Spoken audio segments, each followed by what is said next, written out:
Hey guys, welcome back to the channel. Today we are going to be going over and showcasing how I built my all-in-one diesel heater unit that has made some appearances on this channel already. The most recent video, which I'll put up on the corner here, you'll see it in there, and then also in some Instagram content as well. I did a quick short walk around on the unit itself. So the basis of this project, first off, we are using a Lavanier Pro, which I will link down in the description below. The Apache 4800 from Harbour Freight, and then the 3D printed parts from Keegan Builds. And I just want to highlight that Keegan does have a 50-minute install video going over how to install this heater in depth with a great amount of detail. I'm personally not going to go into that much detail. I'm going to give you some basic pointers, some key tips, and guide you along through the process. And then also talk about the diesel heater at the very end, and personally why I think this is probably one of the best setups that you can do in terms of providing heat in a space, a tent, whatever it may be, especially if you are attempting to winter camp. So in order to get started, let's go ahead and dive right into the things, and we're going to start with step number one, which is removing the stickers from the unit itself. So you have stickers on the side, the back, and this other side.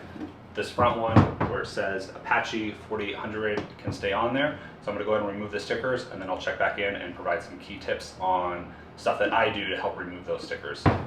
All right, so the very first thing when removing these stickers, have patience, okay? If you come in here like a bat out of hell trying to remove these super fast, it's not going to work out that well for you, okay? So have patience, really just take your time trying to peel it up. Using a heat gun can help in my experience, but also picking up some of these auto trim tools from Harbour Freight. These are just the yellow ones. Works really well along with using Goo Gone. Once you do get a majority of the sticker off, it can really remove a lot of that sticky residue. So I'm going to go ahead and dive into this, and then I'll show you the final product once I get all of these removed and also cleaned up with the Goo Gone. All right, so just kind of want to show what it looks like before I use the Goo Gone. I use this scraper to scrape the sticker off. As you can see, all that sticky residue is left. We're going to use the Goo Gone, and then I'll show you the after. All right, so after we use the Goo Gone, as you can see, it's a lot cleaner. What I'm going to do now is just get some soapy water, scrub that, clean it up because it is pretty oily from the Goo Gone, and then we'll move on to the other sides. I'm not going to show that, but there's a quick demo on how to remove the stickers and an easy way to get rid of all the sticky stuff on there. Okay, so the stickers are removed on all three sides. Again, all that sticky residue is gone. Use that Goo Gone, take your time, use those tools from Harbour Freight. These are just in the automotive section. They're plastic trim pieces, but they really help with scraping that off and then using the Goo Gone. And then once I got the Goo Gone on there, I just used some hot soapy water and wiped that off to get the sticky residue off, along with the Goo Gone stuff as well. Next step is going to be removing the side hinges here. So there's pins in here. And what you're going to do is just use a tool. I'm just going to use an Allen key, which again isn't the correct tool, but it's the only tool that I have small enough to fit in here. You're going to stick that Allen key, use a hammer it down, get this pin out far enough, and then use some pliers to peel that out.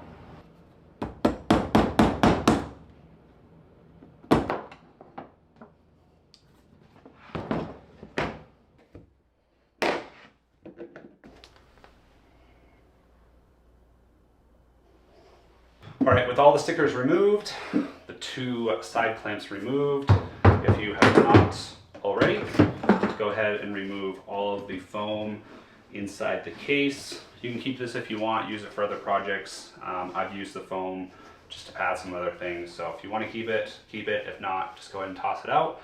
And then the case should be ready. So it's going to be empty like that. And now we're going to move on to trimming off the side pieces on the case. All right, so the next portion of this is actually going to be getting the sides trimmed and ready for the 3D printed parts.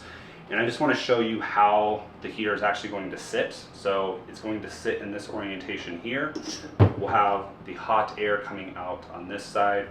On this side, which if you are looking at the case head on, is going to be the left side of the case. That will be for the fresh air intake, the 12-volt fan, and then also the waterproof plug down near the bottom. So this side of the case requires the most trimming.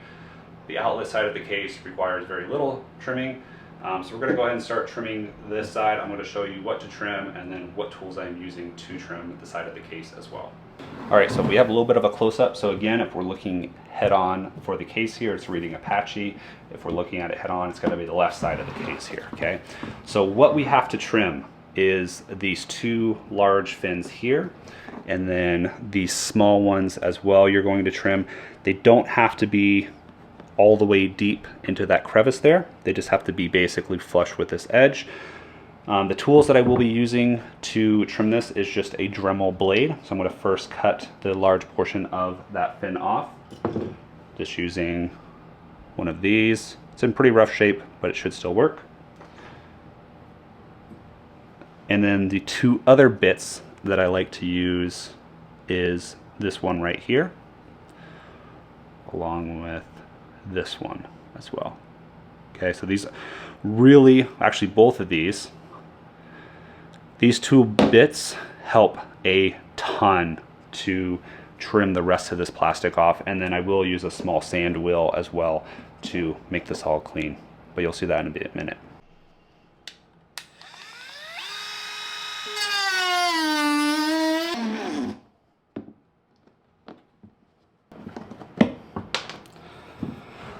All right, so we've trimmed off those big portions. Don't worry, it's not going to look super pretty right now. And then we're going to have to trim off the small one right below it, and then the one right above it as well. All right, guys, it is the next day. It got a little bit too late for me to grind this off inside, so I did just go outside, finish this. It's not going to look pretty, especially when you're removing these big fins. It's perfectly okay, but as you can see, the small fins are removed, the big fins are removed as well. And then on the other side, which is the hot air outlet, I removed or made that one small fin flush, and then also this top fin, I removed that as well. Most likely you're gonna have to grind this down when you put your outlet on there. So just go ahead and grind those down. And something that I found really helpful after doing this a couple times is using this attachment. So when you are grinding these down on here, coming from this angle is really helpful, especially with the smaller fins. It really helps just to help get it flush. And then once you finish grinding that all down, you can just sand it down, make sure it's all flush and smooth. Again, don't worry about it looking pretty because you're gonna cover this all up anyway, so it doesn't matter. Once you have sanded, gotten all of the fins off, what you're going to do is grab these two pieces, so the vent and the waterproof plug, and we're going to go ahead and do a test fit on this side. Again, this is a good opportunity to see if you need to trim any more off, but I like to just do a quick test fit, see how it looks against the case here, and then if I need to trim off any more, I will. Once you feel good with your placement, you're going to take a Sharpie and mark all 10 holes. Yeah, 1, 2, 3, 4, 5, 6, 10 holes on here. On this plate, you're just going to mark the 4 outer ones here. But just center this on the case. Again, this is on the left side of the case. So center those, mark your holes with a Sharpie, and then we'll start drilling those holes out and move on from there. So as you can see, I have all of my holes marked. And personally, how I like to do this is I will drill a hole. So I'll drill one of these holes out.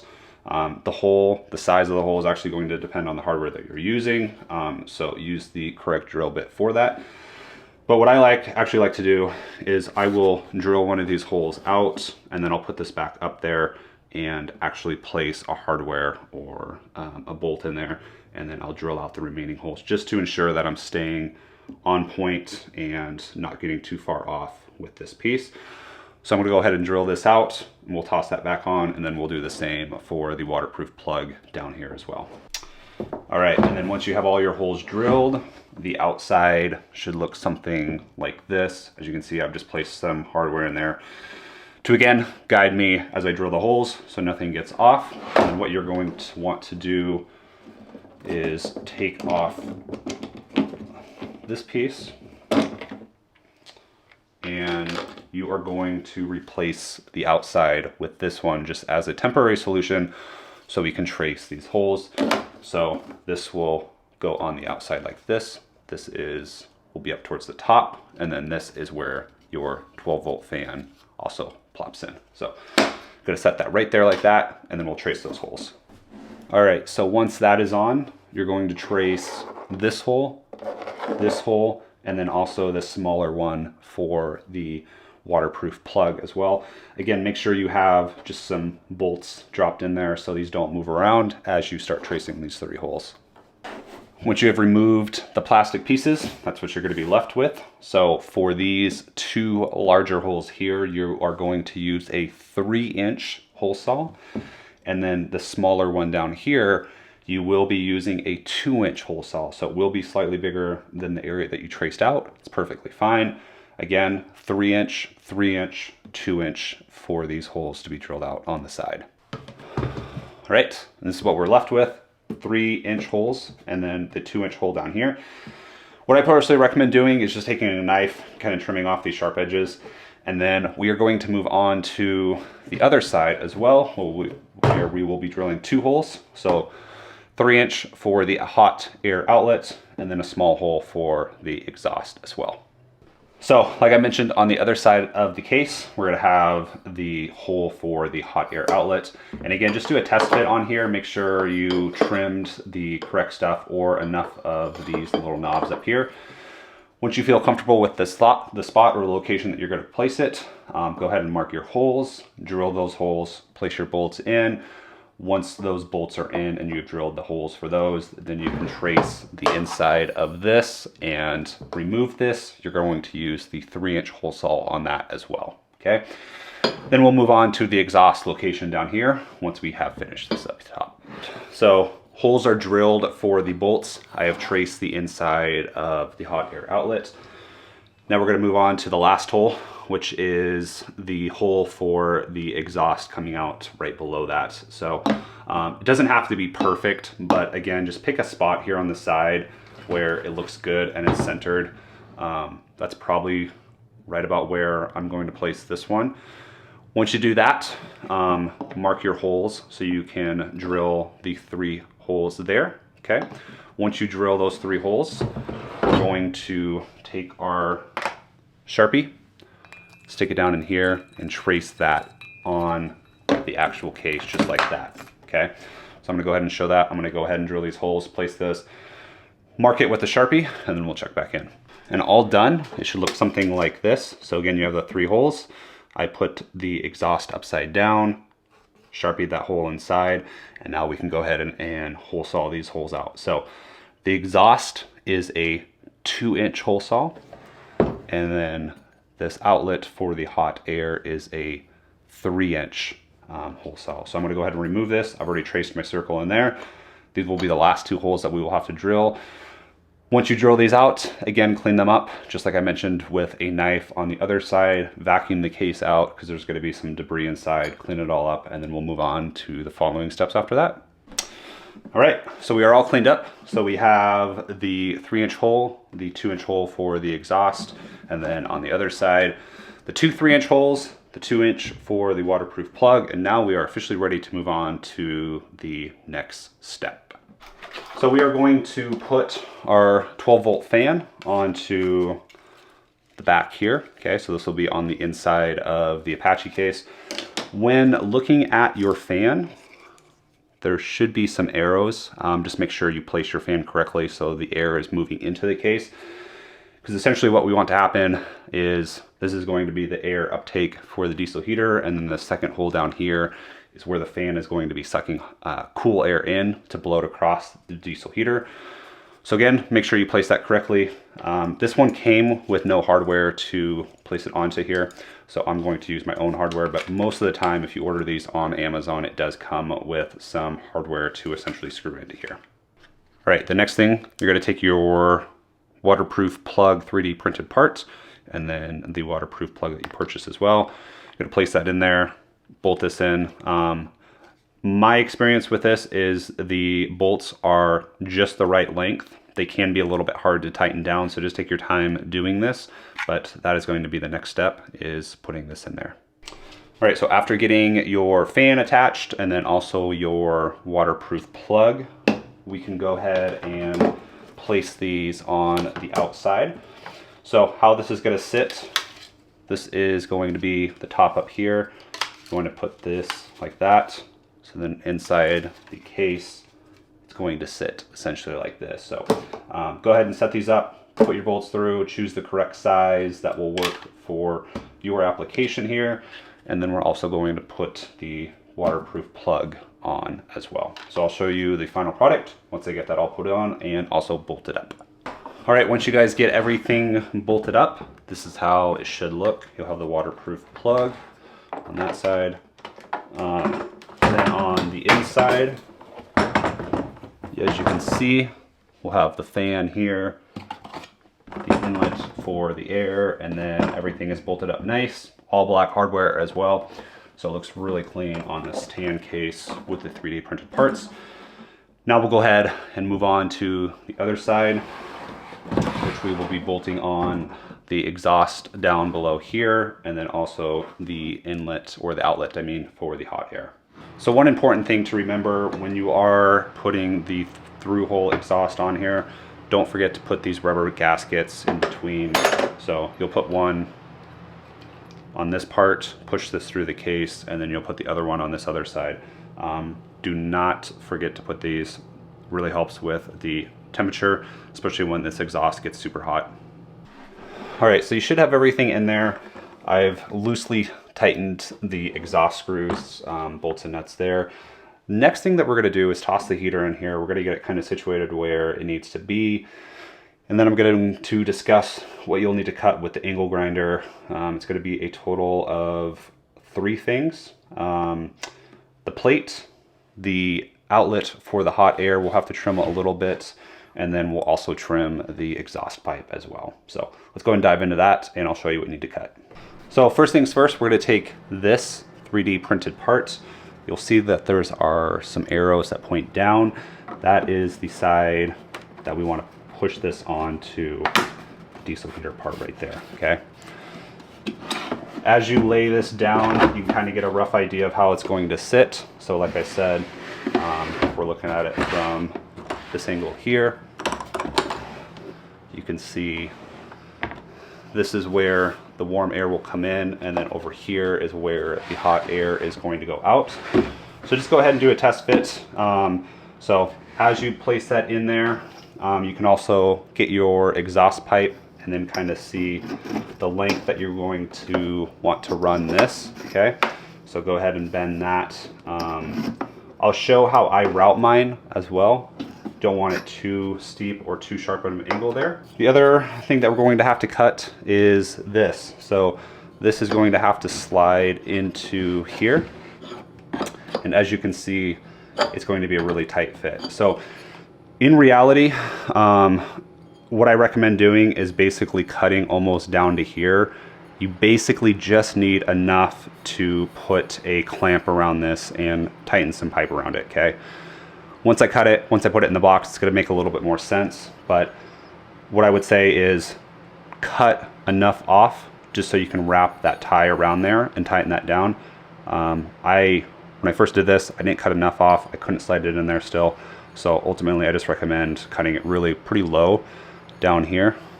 Obviously, don't cut it too low because you want it basically enough width to wrap that thing around there. The other thing that we need to cut is this plate here, okay? So if we take this heater out, and we'll go ahead and do a test fitment of this. Once you get that on there, basically what we need to do is this side of the plate. So again, if we rotate this down like this, okay, this side of the plate will bolt to the back of the case, and then any leftover on this side can be trimmed off if you want to. It's purely up to you. I am going to trim this. I'm going to make a line here and then a line back here. We just basically need to cut this a little bit in the back here so then we can fold it and bend it. So then again, we can put this directly like that, okay? So that's the next steps. Definitely recommend an angle grinder for this. Doing it without it is going to be pretty difficult. And once I do get everything cut, going out to the garage to do this, I'll show you how it looks and how everything fits in here once done. All right, so we're gonna take the camera off the tripod so you guys can get a little bit closer look. So you can see how much I actually cut off on this. If you're scared or nervous to cut too much, always cut twice or even 3 times. So cut less, test fit.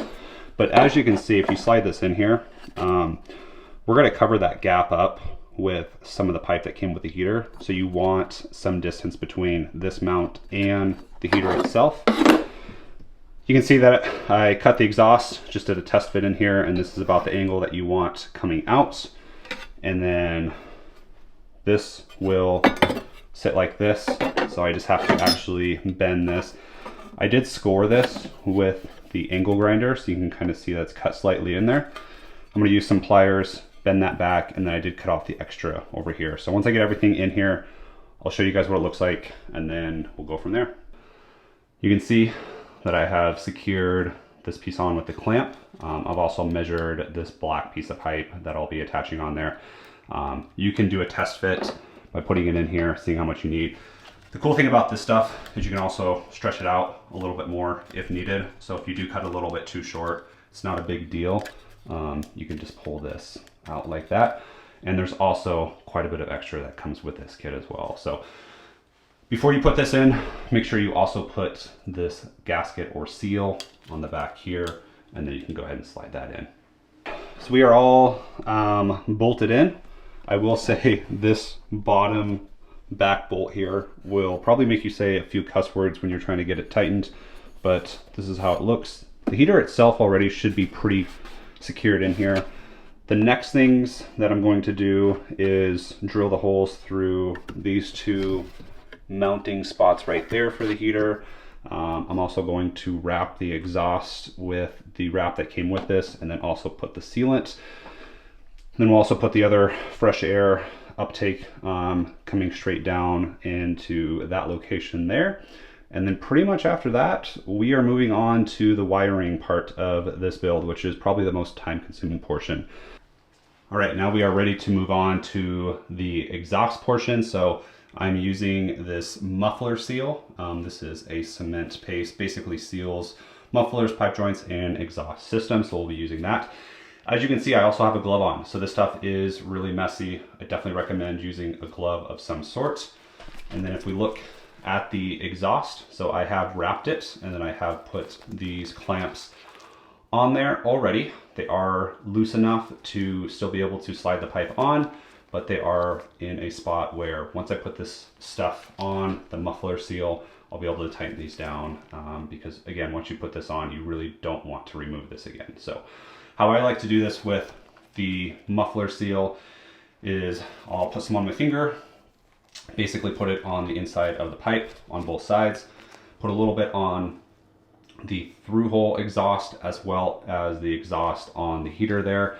Make sure to be very careful of not getting any of this in the fuel line on the heater itself. So I recommend putting the black cover or taping it off so you don't get any of this goop or stuff up in there. So you can see the exhaust is covered in heat wrap and then also clamped down there. So I put the exhaust sealant on this side and also on that side. These are tightened down. I extend the heat wrap all the way to the end here. Next thing we're going to do is we're going to take this piece here with that smaller black pipe. We want this to go directly straight down, so we're going to measure just enough there, and then we'll get that set up. And we will be using this 3D printed part on the back of this as well. So I'll show you how I get that set up. So we're going to take this piece here, and that black portion will go against this. This will sit against the heater wall. So we're going to apply some 3M to that side. So then that way when we stick this to it, this will stick to the case wall, and then that black portion is going to stick right in there. You don't need any 3M on this side at all, because you're going to have enough pressure with that hose and that pipe pressing against this where it's not going to move, and this will lock it in place as well. Everything is tightened down. We have the exhaust, again, already went over that. We have this fresh air uptake, so again, 3M to the back of this. I just used a zip tie to tighten this down because there was no more of these. Again, there's a lot of pressure pushing against this, so you don't have to worry about this popping off. We've added the bolts to the mount. We have drilled our holes, if it focuses right there. So again, those are drilled, and then I have black hardware on the back of the case. I've also routed this wire, so you can see I have a little zip tie mount right there. I run this down, and then I have the main bulk of the wiring. Again, I just do that. I route it down underneath there, so then I can eventually tidy this up. You're gonna cut a lot of this off, so it doesn't matter, it can sit right there. The next step that I am going to do is the fuel tank, right? So there's a lot of different ways that you can do this. It's totally up to you. We're going to be mounting it onto the back of this, and obviously using the hardware that comes with the fuel tank. I like to do the uptake up near this top corner. So it basically comes like this, comes down, you have the fuel pump right here, and then you route the wire or the fuel line down this way, come down, and then into that right there, okay? So I'm gonna run the fuel. I'm gonna show you what it looks like once it's done, and if anything of importance also comes up during that time, I will walk you through that as well. But so far, we have a good bulk slash portion of it done. Like I said, the hardest part of this whole build is this, okay? You can trim this, you can solder it to make it look really pretty. Again, you have a lot of extra wire here. You can tuck it down, but I'm gonna make this really pretty. I'm gonna cut a lot of this bulk off and solder this onto our 3D, or not our 3D, yeah, 3D printed plug port and the plug on the back there. So when placing the fuel tank, I like to have the case on a flat surface. That way the tank is also flat. Most important thing is just to find a good spot to center it, and I have it placed like this. So you have the H on this side of the case. You have the, whoops, you have the spout on the hot air outlet side, and then again, place it on a flat surface, place it in a spot where you feel comfortable, center it on the case, and then we can go ahead and mark our holes on here, on the case, and then go ahead and drill those through. We'll bolt it to this back panel here, and then we'll be ready to move on to the next step. So once you get the fuel tank mounted on there, this is what it should look like. I used washers in all three of these holes, as well as the back of the case here, but we are making some solid progress. The next step is going to be routing the fuel line in here, placing the fuel pump. You're gonna have to remove this again, so if you haven't already placed this, you might have to take it off again to actually place the fuel pump mount as well, so just as a heads up. But that is a test fit, and then we'll dive into the fuel pump and placing that inside the case. We are looking at the fuel pump mount and then the case. We essentially want this to be flat like this, and then we're going to place this pump in here like that. Okay, so you want the plug on this side, so coming out this way, and we're going to essentially mount this right about here in the center. Okay, so you'll drill your holes, mount it with hardware of choice, and then we will be ready to mount the fuel tank back up on here. But you drill these holes first for the fuel mount, and then you can see where you need to essentially place this. But you want to set this just like that, so the fuel pump is at an angle. You don't want it flat like this. Okay, so just like that. The fuel pump is secured to the back of the case. We have bolted the fuel tank back on there as well.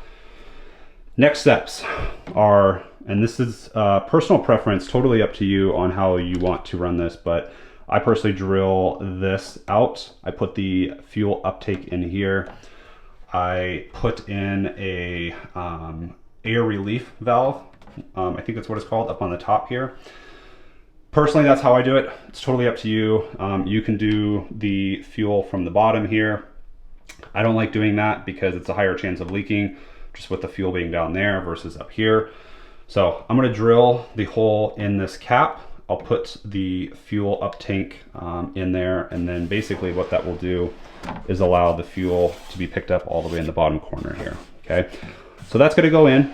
I don't have the relief valve with me today, so that will be installed at a later time. Amazon failed me today, but that will be put right about there. Again, super easy to put in. And then once we have the uptake installed, we're gonna route the fuel line basically from here into somewhere right around in here. It's gonna come down, come up into here, and then we'll have it loop around there and basically come down into here and right there. So just so you guys can see how this is done, I've just drilled a really small hole up on top here. I'm going to push this through. It's not big enough, so this just falls in. You actually have to screw this piece in with a lid onto this. And then on the back here, you're going to have this small bolt that you're going to secure onto there, okay? Sorry, nut, not the bolt, nut. But you really want this to be a pretty tight fit overall, so don't drill this hole out too big. Again, I like to screw this in there so it is tighter. All right, so once you have that screwed into the top of the fuel lid, you're going to put on that black coupler along with one of those hose clamps. You're going to take your fuel line and you can start just pushing it up into here. Make sure you put on another hose clamp first though.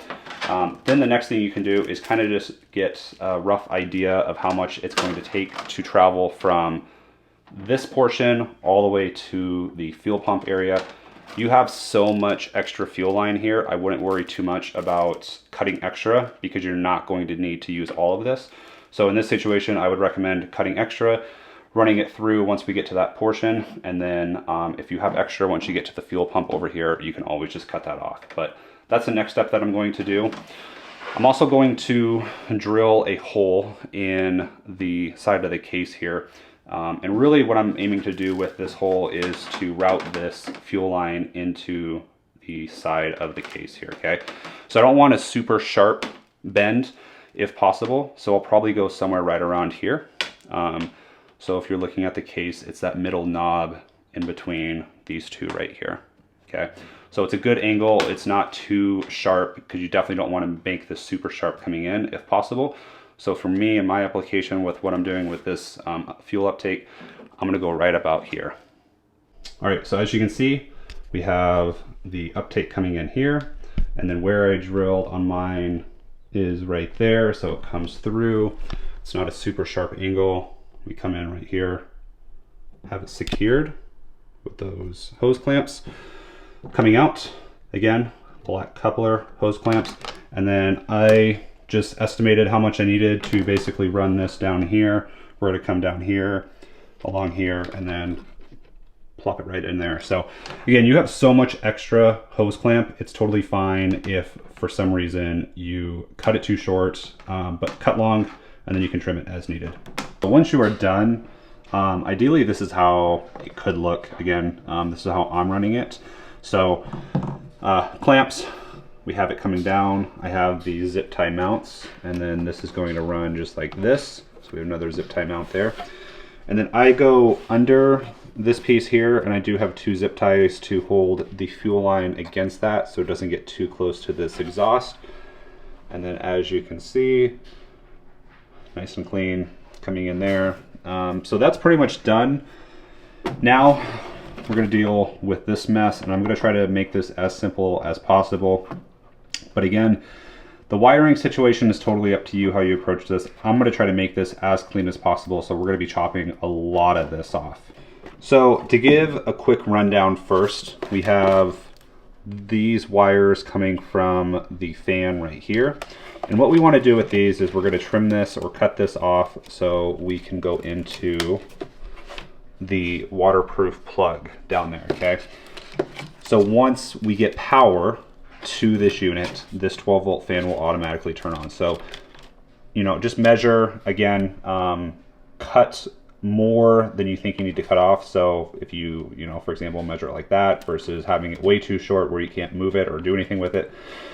I'd rather have more to work with than not enough. So you're gonna basically just measure this and then snip this plug off because you're not going to need that. Once you undo this whole mess here, you're going to have a plug that will be for the pump. You're also going to have a plug that will be for the controller, which we're going to place up in this corner.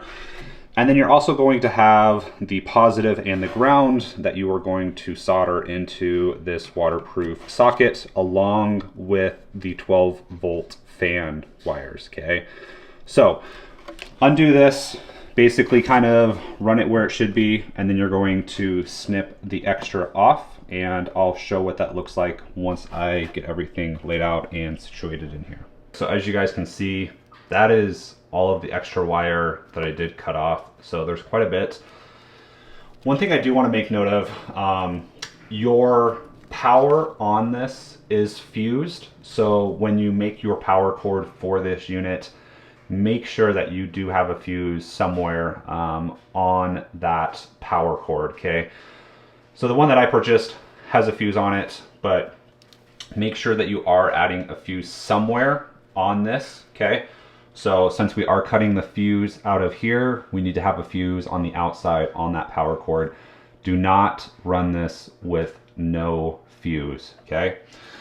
So what I did is I placed my controller up here. I ran my cord down here. I have the power or the cable for the pump as well.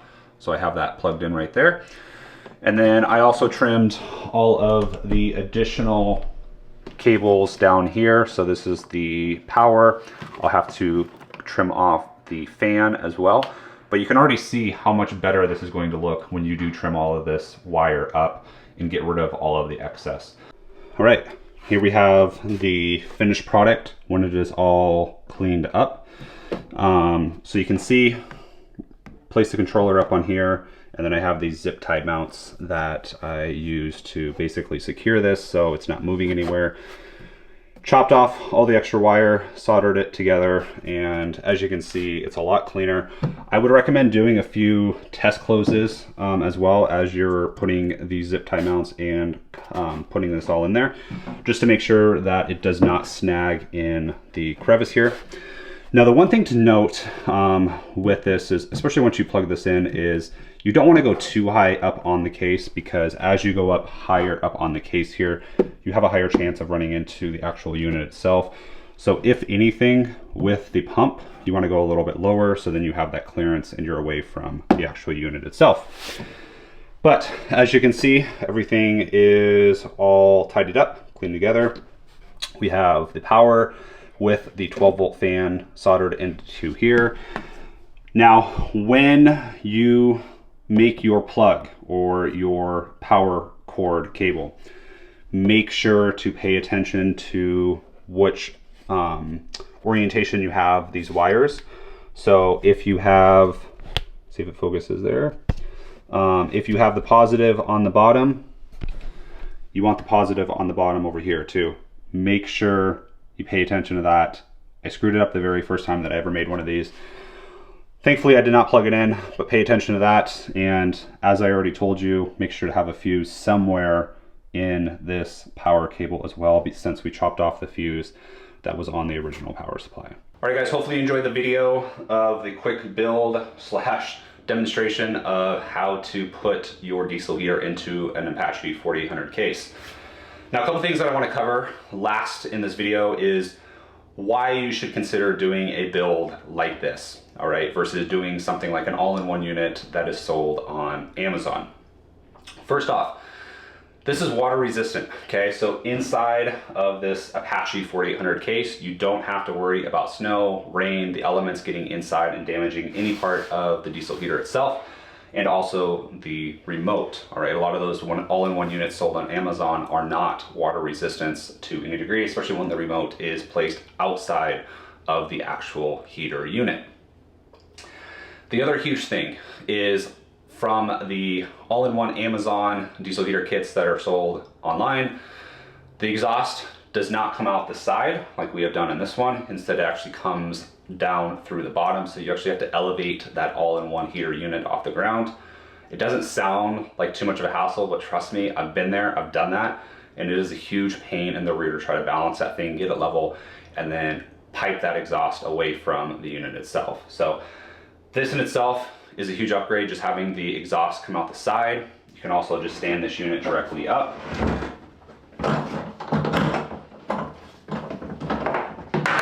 Like this, and don't have to worry again about the elements or the rain / water getting in. This tank is also a lot larger than a lot of the ones that are sold on Amazon or the all-in-one kits. This is 10 liters, a little bit over 2 gallons, and in my experience, you could get a solid 24 hours out of this, depending on your pump settings and the elevation that you're camping at. But you can easily get, for sure, 2 nights out of this, if not 3 nights, depending on the length of the runtime, and then again, also the pump settings. The last thing I just want to comment and highlight on with diesel heaters is they can be a little finicky at first. I recommend getting into some Facebook groups online, diving into the settings that you need to set the pump. If you don't set these settings correctly and your pump speed, etc. stuff is too high or too low, it can cause some issues and essentially soot, which is a black silt material, to start to build up. When your pump settings are too high for the elevation that you're camping at, essentially what is happening is too much fuel is being dumped into the unit itself. It can't burn off and it builds up, all right? Happened with my first unit. I had to clean it out. Wasn't understanding the pump settings, happened again, cleaned it out again. And then once I finally got my pump settings dialed in for my elevation that I'm in camping at most of the time, I've had 0 issues. It starts, it runs for 12 plus hours, no issues. And the heat output is phenomenal, all right? So I'm gonna throw up the little graph chart here. If you wanna take a screenshot of it, you can also search online for diesel heater pump settings. Make sure to pay attention to that. And I usually keep mine, so again, this will make more sense when you start diving into the settings, but anywhere between 2.8 to 4.0 HZ or Hertz, I find those to be the best, and I've had 0 issues camping from 4,000 feet all the way up to 8,000 or 9,000 feet. And the last bit is why you should use a diesel heater for winter camping or heating a tent, overland trailer, whatever it may be. First off, it's a dry heat. So if you're looking at a buddy heater that uses propane, propane is a very damp / high moisture way to heat an area. If you use a buddy heater, you most likely are going to only increase the condensation in that space. Diesel heater will actually take that condensation out because it's such a dry heat that comes out of here. If you have your tent or space completely closed up, there's a very, very high chance that you're going to wake up with 0 or very, very little condensation in that area. The other thing too is this has no open flame. So this unit is actually outside of your sleeping area when compared to a buddy heater that has an open flame. You have that space and that open flame inside of the area that you're most likely sleeping. Ideally, you're not gonna run that all night long. It's a situation where you turn on the buddy heater when getting into your tent, your trailer, etc., whatever it is, turning it off when you go to bed. Diesel heater can be ran all night. It's extremely safe with the exhaust outside, piping the hot air into the tent. Again, just much safer option with no open flame that's being exposed in your tent where it could essentially fall over, catch your sleeping bag on fire, catch a tent wall on fire, and that's the last thing you want to do, especially with a buddy heater. Last thing I just want to highlight on is the efficiency of a diesel heater compared to something like a buddy heater. So with this 10-liter tank, you can probably get about 2 to 3 nights for sure, at least 2 nights out of this tank, depending on the runtime and also the pump settings that you have, possibly 3 nights. So again, very cheap to run. Diesel is anywhere between $4 and $5 a gallon. So it takes basically $8 to $10 to fill this up, and you can get 2 to 3 nights of camping. In terms of the initial power draw, it's about 125 to 150 watts out of the gate to get that glow plug heated up initially, but once that is done, It's a really low power draw of about 15 watts, and with my EcoFlow Delta 2, running this for about 12 hours, it will only drop at about 20 to 25%. So if I'm at 100%, I wake up in the morning after running this for probably 10 to 12 hours, I'll be down to about 75% left on that EcoFlow Delta 2. So overall, I am just a huge fan of diesel heaters for winter camping, or even in those months where it's not quite warm enough to get out there without having all the windows open, because if you have your tent completely closed up with no ventilation and the dew point is pretty low, most likely you're going to experience a significant amount of condensation. Diesel heater is the solution for that, all right? Hopefully you guys enjoyed this video. If you guys have any questions on this unit, please feel free to drop a comment down below. I'm gonna have a full list of all the links where I got everything on this unit, including Keegan's video on how he built his 3D printed parts, and all of that, all right?